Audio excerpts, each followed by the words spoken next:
सबका जिगर।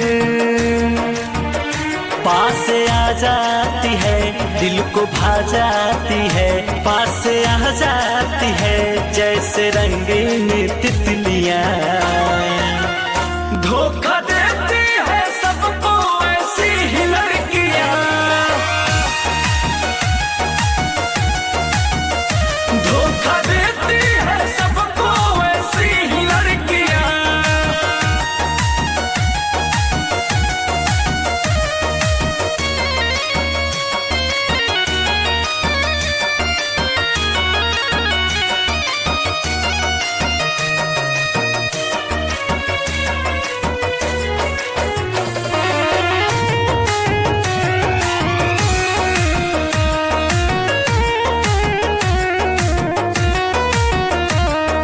हद से भी हसीन है जो इनकी ये अदा, सोचे न समझे दिल ये इन पे हो जाए फिदा।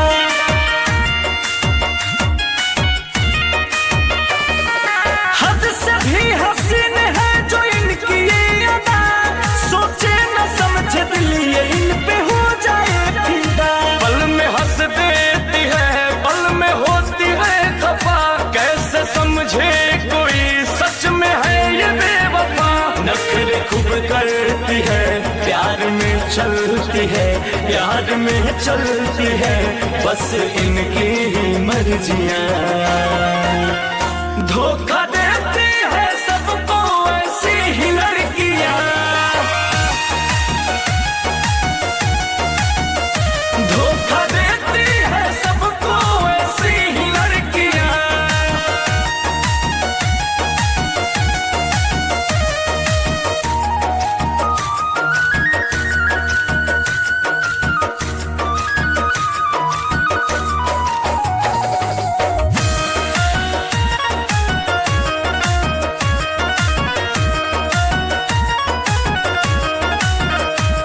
बाहों में भर के सीने से जब लेती है सटा, बेमौत मार देती है ये जुल्फों की घटा।